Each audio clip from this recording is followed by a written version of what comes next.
You owe this family $250,000, and you're going to pay it, because your brother deserves a fresh start. My mother said that to me at 11:40 in the morning, in a Cracker Barrel outside Paris, Tennessee, while a waitress went by with a coffee pot and asked if we were doing all right over here. My mother told her we were fine. There was a folder on the table between the biscuits. She had turned it so it faced me, which is a thing she does, and which I have watched her do to a school principal, a pharmacist, an insurance adjuster, and a man from the county about a fence. I didn't open it. I looked at her hands instead. 66 years old. Good hands. Steady. My mother has the steadiest hands of anybody I have ever met, and I have spent 22 years around people whose entire job is to have steady hands. And I smiled. Not big. I want to be accurate about that, because she told people afterward that I laughed at her. And I didn't. It was the thing that happens to your face when something you have been waiting on for a very long time finally shows up. And it turns out to be smaller than you expected. She stopped talking. My mother, who had known me for 44 years and had never once in her life been afraid of me, put both hands flat on the table and stopped talking. Then she said, "What?" And I said, "Nothing." That was the whole conversation. I paid for the biscuits. She let me. 11 days later, my mother mailed a letter to my commanding officer. She thought she was writing to a man. She was writing to a system. And I need you to sit with that, because it is the entire story. Everything that happened to my family over the next 9 weeks happened because a woman in Paris, Tennessee, sat down at her kitchen table with a good pen and wrote a letter to an organization she had spent 30 years telling people she was proud of, and she had never once asked what it actually does when it gets one. But to understand why I smiled at that table, and why my mother was 11 days away from doing the most expensive thing she ever did, you have to go back to the summer my father stopped being able to hold a pen. My name is Rosalind Pruitt. Everybody who has ever loved me has called me Rosie, and there are 2 of them left. I am a Chief Warrant Officer 4 in the United States Army. I have been in for 22 years. If you don't know what a warrant officer is, don't feel bad, neither does my family. And they've had 2 decades to look it up. We are the technical ones. We are not the ones who give speeches. We're the ones the officers come to when the aircraft is broken and the mission is in 4 hours and somebody has to decide, out loud with their name on it, whether the thing flies. My family thinks I'm a mechanic. I have never corrected them. I want to be honest about that up front, because it matters later. Nobody stole this from me. I handed it over. Every Thanksgiving. For 22 years. When my mother told the prayer chain that Rosie fixes helicopters, I let her. Because the alternative was explaining. And explaining sounds like bragging. And in my family, bragging is the only sin anybody actually gets punished for. Let me give you one. Thanksgiving. 6 years ago. My mother's dining room. My aunt asked what it is I actually do down there, and before I got a word out, my mother said, "Oh, Rosie's a mechanic. She keeps the helicopters running." Everybody nodded. Somebody asked if I get grease under my nails. I said sometimes. That was true. 3 weeks before that dinner, I had grounded an entire company's worth of aircraft over a part that came in with a bad lot number.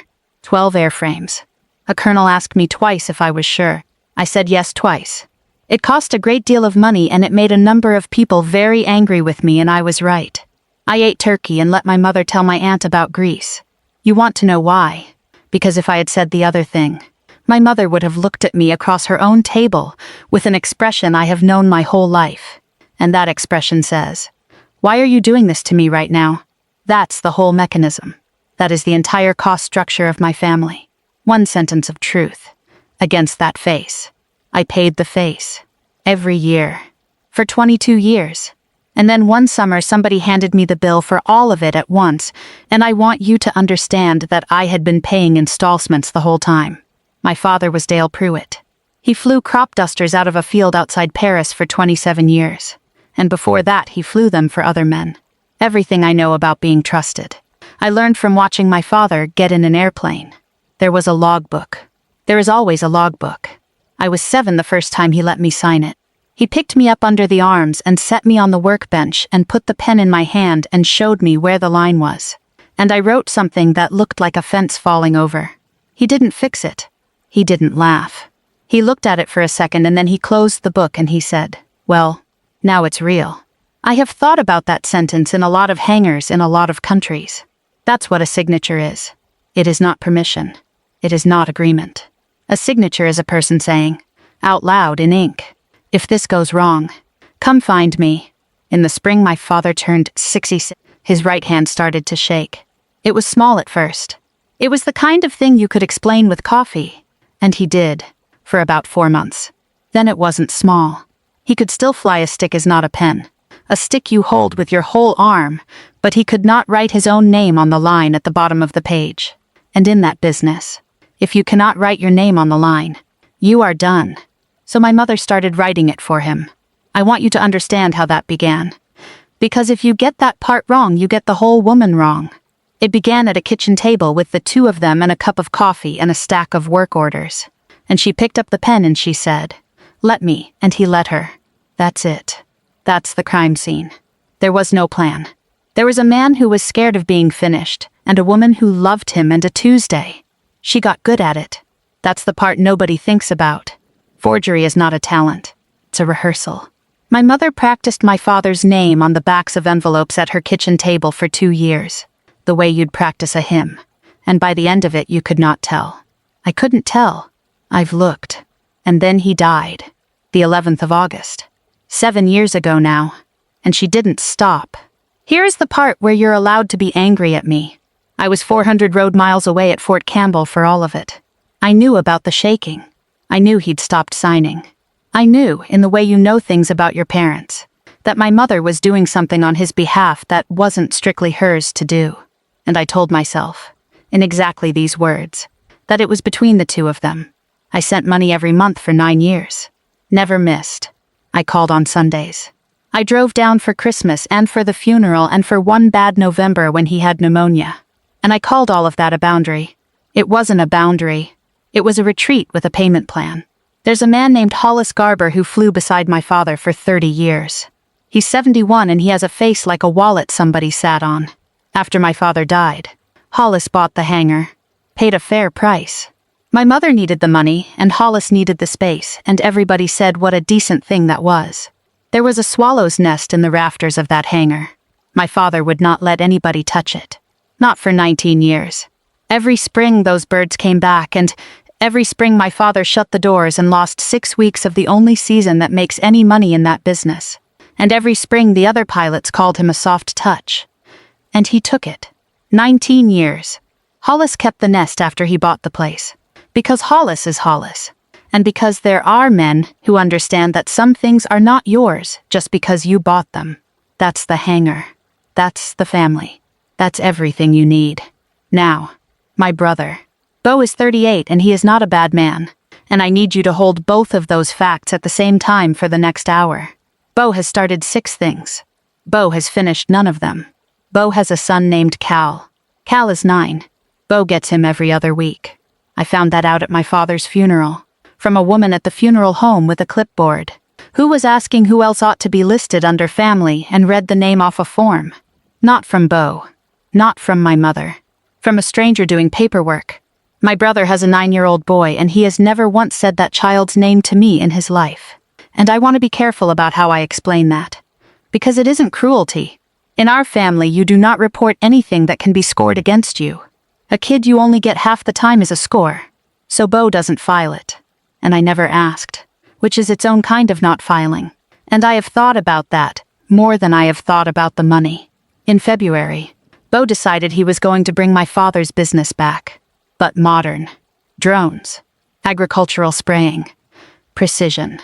Less chemical. All of it, and I want to be fair to him. The idea is not stupid. It's a real industry. Men are making real money at it. He needed $250,000. He called me in March. He called me Rosie, which he always does. And he pitched me for 40 minutes. And I said no. And he took it well. And then he did not call me again for 6 weeks. 6 weeks. My brother has called me every Sunday of his adult life. He missed 6. I noticed. I noted it. I filed it somewhere under things I would deal with later. Along with everything else in my life I have ever filed there. Then in the middle of May he called again and he was cheerful and he never mentioned money once. And I was so relieved that I did not ask him a single question. That was my mistake. Not the loan. Not the signature. That. The envelope came to my office on a Thursday. It was from a bank in Union City. It was addressed to me at Fort Campbell, which was the first strange thing, because no bank in Tennessee has that address for me. It was a welcome packet. It thanked me for my business. It congratulated me on my new home equity line of credit. It said the initial draw of $61,000 had been disbursed. I read it 3 times standing up in the hallway outside my office, and then I went in and sat down and read it a 4th time sitting. Here is how it was done, and I'm going to walk you through it slowly. Because when I tell this story, people always stop me right here and say there's no way. The bank would have caught it. The bank did not catch it. The bank did nothing wrong. The line was against my mother's house in Paris. She owns that house outright. My father paid it off the year I graduated high school. She was the primary. I was added as a co-borrower for income that is a completely ordinary thing. People do it every day. A parent with a paid-off house and no income and a kid with a steady paycheck. They needed to verify my income. So they used a pay stub, mailed to my address of record with that bank, which was my mother's house. Because I opened my first account there when I was 17, and I never changed it. 22 years. I have moved 11 times and I never changed it. They needed my signature. So they used an electronic signature, sent to my email of record with that bank, which was an address I made in high school and have not opened since the second Bush administration. And my mother has had the password since the day I made it, because she was standing behind me when I made it. And they needed a wet signature on one page. 1. And my mother had been practicing signatures at that kitchen table for 2 years. And she is patient. And she is good. And mine is not that hard. Nobody hacked anything. Nobody broke in. My mother simply walked through 9 doors that I had left standing open for 22 years because I was busy being a person who does not go home. I drove down that weekend. I did not call first. That's the only aggressive thing I did in this entire story, and I want credit for exactly none of it. Because the reason I didn't call was that I was afraid. And the shape fear takes in me looks a lot like tactics. She was on the porch with a glass of sweet tea. 66 years old. Steady hands. "You've been to the mail," she said. Not hello. Not what are you doing here. She had already worked out where the conversation started, and she started it there. I asked her one question. I asked where the $61,000 went, and she told me. That's the thing. My mother has never once lied to me about a fact in her life. She lies about meaning. Facts she'll hand you like a plate. She bought the hanger back. She bought my father's hanger back from Hollis Garber for $61,000 of a line of credit with my name on it. And she'd done it on a Thursday. And she was proud of it. And she told me the way you'd tell somebody you had finally gotten around to fixing the porch step. And on Friday she had a company from Jackson come out and power wash the swallow's nest out of the rafters. 19 years my father lost 6 weeks a season to that bird. He lost over 19 years. More than 2 full years of flying. He never said a word about it and he never let anybody near it, and when he died there were still birds in it. She had it removed in a day and she told me she was restoring the place. That is when I understood what I was dealing with. And I want to be careful here, because this is the part everybody gets wrong about my mother. She's not greedy. If she were greedy, I could hate her cleanly. It'd be a Tuesday. My mother took my name and spent it buying a dead man a second life. And in her head that made it holy. She wasn't stealing. She was restoring. And you cannot argue with a person who has decided that the thing they are doing to you is a memorial. I said one sentence to her on that porch. I said, "I'm not signing anything." And my mother looked at me with real, actual bafflement. The way you'd look at a vending machine that took your money. And she said, "The thing that has been sitting in the middle of my chest ever since. Sign what? It's already done." I went out to the hangar before I drove back. Hollis was there. He'd been paid. He'd moved his operation to a strip near Union City, and he was loading the last of it into a trailer. He didn't seem surprised to see me. He handed me a warm Coke out of a cooler, and we sat on the hood of my truck for a while, and neither one of us said anything about money. He told me about the birds. He said they'd come back in the spring anyway, and there wouldn't be anything up there, and they'd circle for about a week, and then quit. He said that's how it works. He said they don't understand it's gone. They just understand that it isn't there. And there's a difference. And the difference is the week. I asked him why my father did it. 19 years. 6 weeks a season. I told him I'd done the arithmetic on the drive down, and it came to more than 2 full years of flying that my father simply gave away to a bird, and I wanted to know if he'd ever said why. Hollis thought about it for a while. He is not a fast man. He said I asked him once. He said they got there first. That's it. That's the whole answer. They got there first. My father lost 2 years of his working life to a nest because the birds got to the building before he did, and he thought that meant something. And he never explained it to anybody. And he took 19 years of being called soft for it without ever once defending himself. I have spent 22 years signing my name to things I am willing to be responsible for, and I have never in my life signed anything that said I was responsible for my father. Then Hollis said, without turning his head, "Your daddy was the best stick I ever flew with, and he died of being handled. And you were 400 miles away being important." I didn't say anything. He said, "I'm not accusing you of anything. I'd have done the same. I'm telling you what I watched. I have replayed that on a lot of long drives." He was right. The worst part is he wasn't even angry. He was just a man who had been standing closer than me for 30 years, telling me what the view was like from there. Now here is the part that matters, and it is going to sound like nothing. When I got back to Campbell on Monday, I went to my security manager and I filed a report. Not about my mother. About me. Because I hold a clearance. And when a person who holds a clearance has a new debt of that size appear in their name, and an address discrepancy, and a financial instrument they did not authorize, that person has an affirmative obligation to report it. Not the option. The obligation. There's a rule. Everybody in that building knows the rule. You don't get to decide the rule doesn't apply because it's your mother. So I sat at a desk on a Tuesday and I filled out a form, and it took 11 minutes.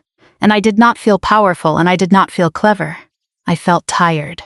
I felt like a woman doing paperwork about her own mother at 10 in the morning. I did not do it as a weapon. I want that on the record for the rest of my life. I did it because it was the rule. My mother had been managing me for 44 years. She had a complete model of me in her head, and it was a good model. It worked. She'd been running it since I was born. And the core of it was this: Rosie does what she's told. She was right. She had just never once, in 44 years, asked me who was doing the telling. And then, 11 days after the Cracker Barrel, my mother wrote her letter. I have read it. I'm not going to read it to you. What matters is what it said, which was that her daughter had come home in a state, and that her daughter had a temper, and that her daughter had been overseas and had not been right since, and that the family was concerned, and that perhaps someone at the base ought to look into whether her daughter was well enough to be doing what she was doing. She wrote that to make me sign. That's all it was. It was a threat with a stamp on it. In her mind, a man in an office was going to read it, and get annoyed, and call me in, and tell me to go handle my family business, and then I'd sign the papers to make the noise stop. Because that is what I have done every single time since I was 6 years old. My mother thought she was pulling a fire alarm. Nobody had ever told her that a fire alarm calls the fire department. 22 days after she mailed it, a captain from Fort Campbell called my mother and asked whether she would be willing to come in and answer some questions, under oath, about the statements in her letter. She called me 9 times that afternoon. I want to describe what happened inside my chain of command, because it is the least dramatic thing in this story, and it is the thing that ended my family. My warrant officer supervisor is a Chief Warrant Officer 5 named Odalis Fenn, 51, raises rescue dogs, has never in her life raised her voice. She called me into her office and she put the letter face down on her desk and she said, "Pruitt, somebody wrote to us about you." She tapped it once. You understand what that means. It doesn't mean somebody's mad at you. It means we have to look. That's it. That is the entire mechanism. Somebody made an allegation about a soldier's fitness. The army does not have the option of ignoring it. The army has to look. And when the army looks at you, it doesn't look at the part somebody pointed at. It opens the whole folder. And the first thing in my folder, sitting there, dated 3 weeks before my mother ever bought a stamp, was a report I had filed myself, about a debt, in my name, that I did not authorize, attached to a house in Paris, Tennessee. I didn't have to prove anything. I didn't have to bring evidence, or make a case, or convince a single human being of a single thing. It was already there, because a rule said it had to be. My mother spent her whole life reading rooms, and she walked into the one room in America where the walls read you. The party was on the 11th of August. That was 3 weeks after the captain called her. She threw it anyway. She had the church there and the co-op there, and a sheet cake with my father's name on it. And I want you to understand that in her mind this was not defiance. A captain had called and asked her some questions, and she had answered them. And as far as she was concerned, that was the end of it. The way a note from a parent ends a thing at a school. She had spent 30 years in an office where a phone call was the biggest instrument in the building. My mother scheduled the launch of Pruitt Ariel for the anniversary of my father's death. She told the church it was so he could be part of it. There were maybe 60 people in that hangar. Pilots, the co-op guys, the pastor, 2 men from the drone company in a golf shirt with a logo on it, a folding table with sweet tea and a sheet cake, and under new fluorescent lights. In a building with clean rafters and nothing living in them. My brother stood next to a machine that cost more than my father's first airplane. I came. Of course I came. That's the whole thing about me, isn't it? I always come. And there was a man there with a clipboard. His name was Marcus Yolen. He was 55 and he worked for the Federal Aviation Administration as a safety inspector. And before that he turned wrenches on Hueys for the Army for 11 years. And his wife was in her 3rd round of chemotherapy in Nashville, which is why he'd taken the inspection route that ran near the hospital.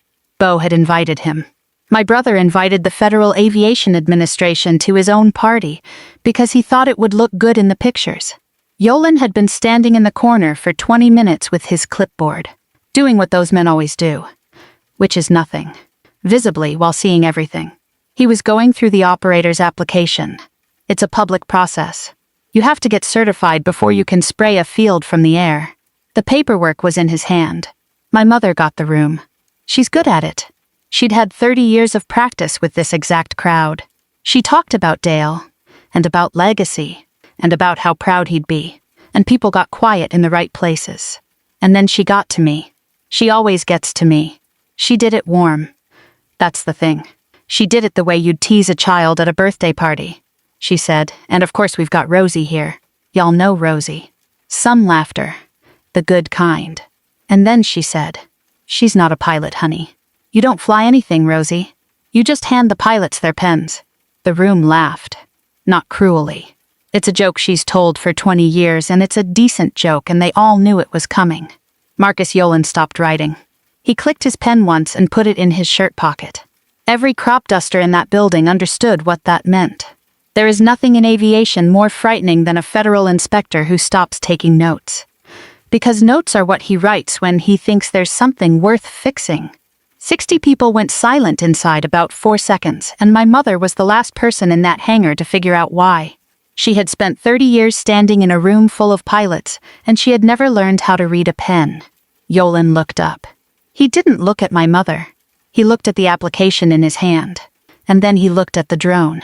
And then he asked the room a question, in a completely flat voice, the way you'd ask about the weather. Ma'am, who signs your releases? Nobody answered. He said it again. To Bo this time. Who signs your airworthiness releases? And my brother said, it's my sister's on the paperwork.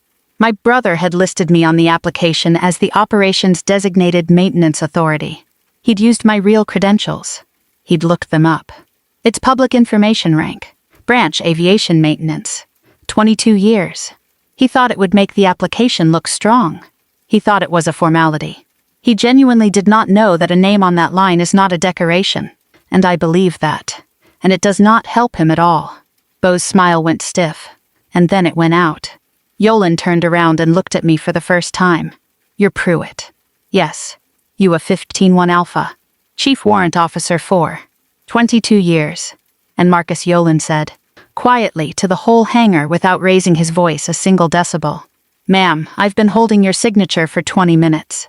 He hadn't recognized me.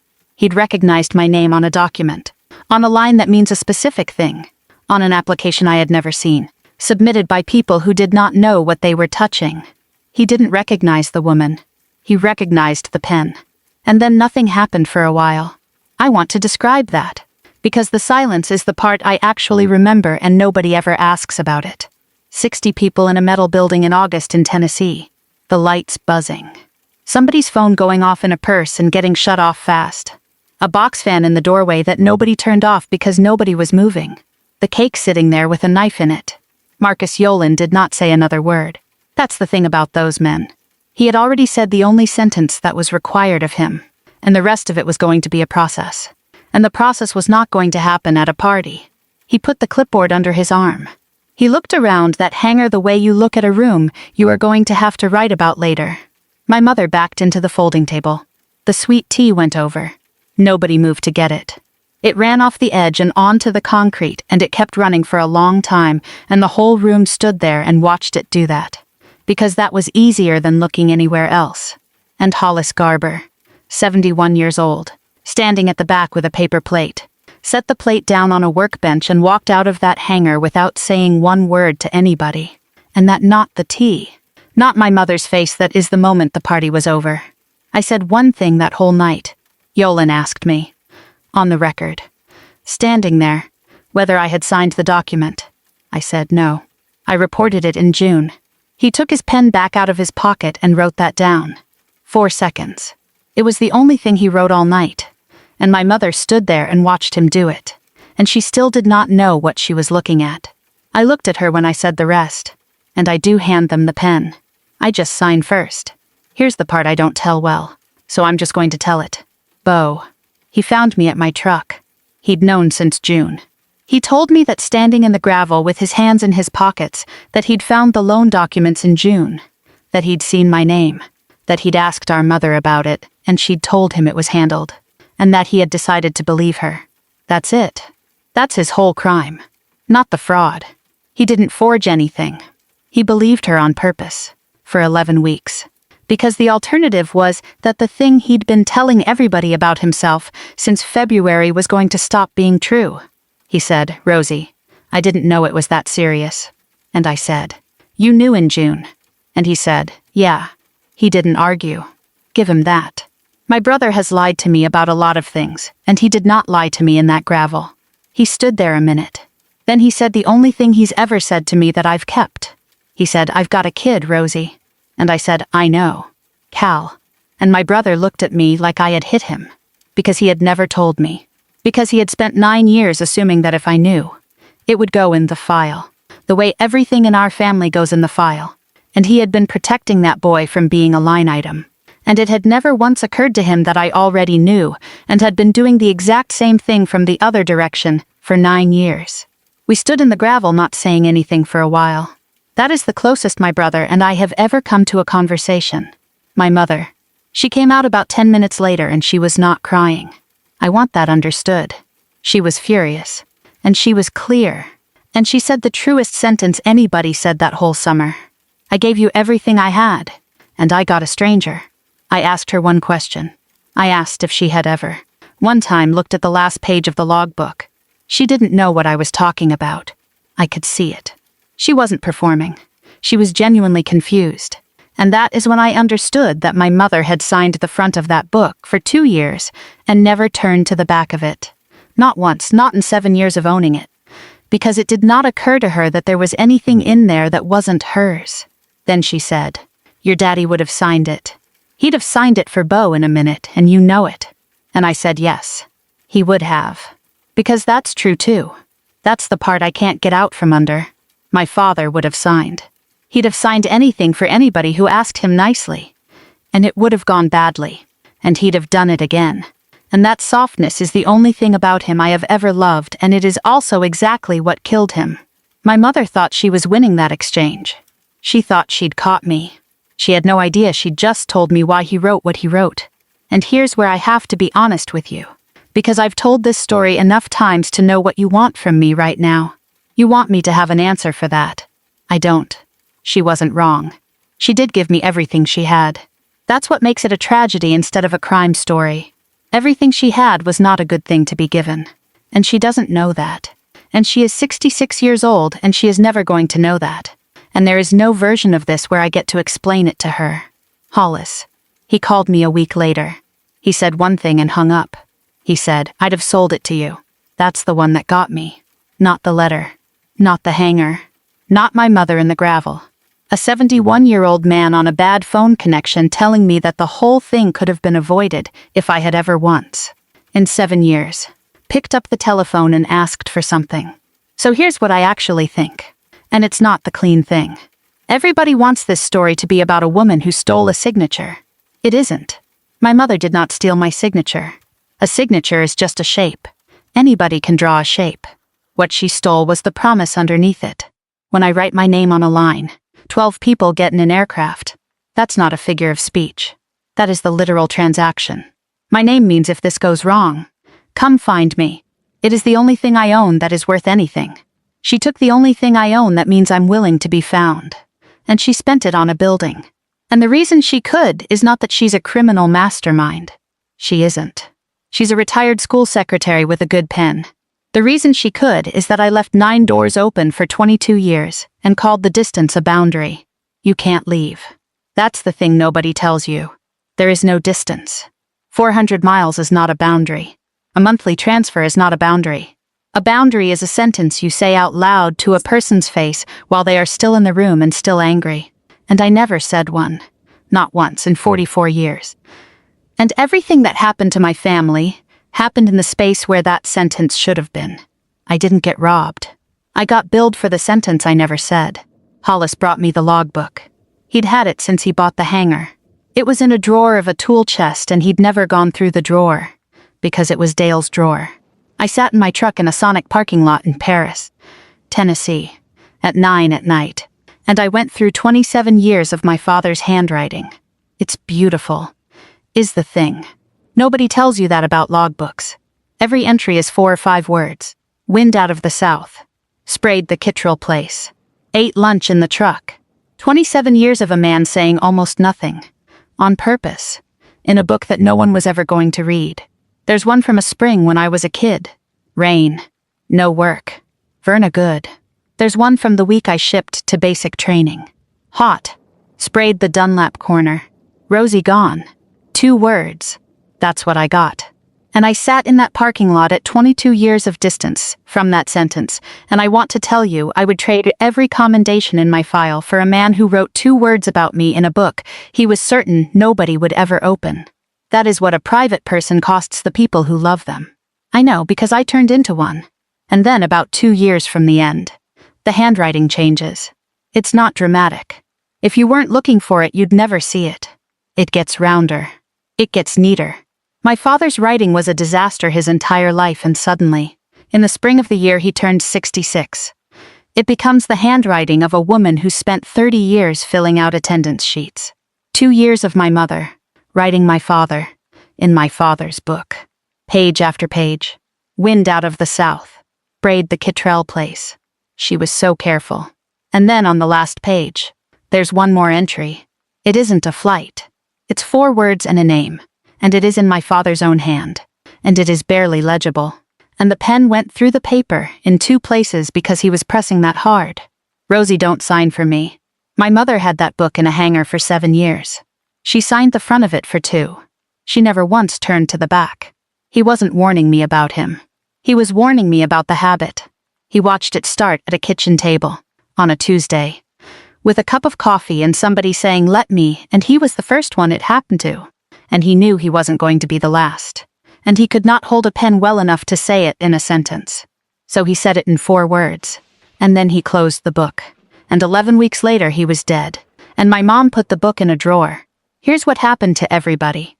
Quickly, because the ledger is the least interesting part. The line of credit was reversed. My name came off. It took 9 months and it was boring. My mother was 66. First offense. And she cooperated. And she got restitution and a suspended sentence, which is the correct outcome, and I would not have changed it. She had to sell the hanger.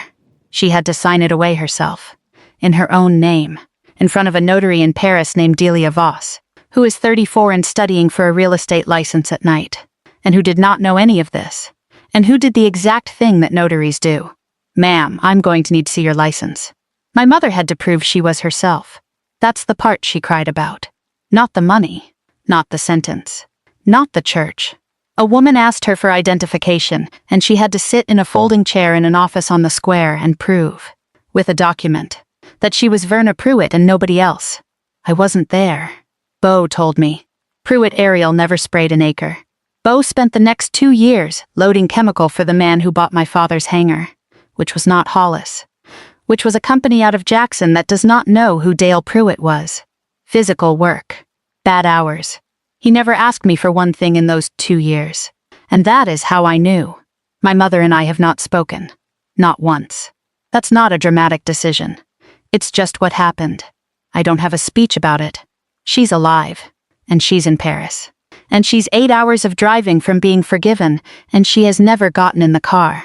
Hollis painted out my father's name on his own board that spring. I asked him why. He said, because he's not flying, Rosie. He's just dead. Those are different. 2 years later, my brother sent me a form. Not a favor. A form. He'd gotten his own certificate. His own aircraft. His own money. A leased strip outside Union City. And he needed a maintenance authority to sign a release. And he asked me if I would look at it. I drove down. I put it on Jack's and I went through it for 4 hours on a Tuesday. In person. With my hands. The way you have to. And it was airworthy. And I signed it. I clicked the pen 3 times first. My father did that. I didn't know I did it until I was 41 years old and a sergeant asked me why. And when I looked up, there was a nest in the rafters. Bo hadn't said a word about it. He hadn't made it a story. He'd just taken a can of orange paint and sprayed a circle on the concrete underneath it, so the loaders wouldn't park there. They got there first. Nobody had to tell him. Thank you for staying with me all the way to the end of this one. I spent 22 years being willing to be responsible for aircraft, and 44 years being unwilling to be responsible for one sentence. And I want you to know that the second one is harder and nobody gives you a certificate for it. So let me ask you. Have you ever let your family believe a smaller version of you, just to keep the peace, and then found out they'd been spending the small version the whole time? Is there a door you left open 20 years ago, in a house you don't live in anymore, that somebody is still walking through? And if the person who took from you never spent a dime of it on themselves if they spent all of it on somebody they loved, does that make them less of a thief? Or just a better one? Tell me in the comments. I read them. If this one landed somewhere close to home, type I signed first and I'll know. Like the video. Subscribe if you want more of these. And turn on notifications so you don't miss the next one. Take care of yourself. And I'll see you in the next one.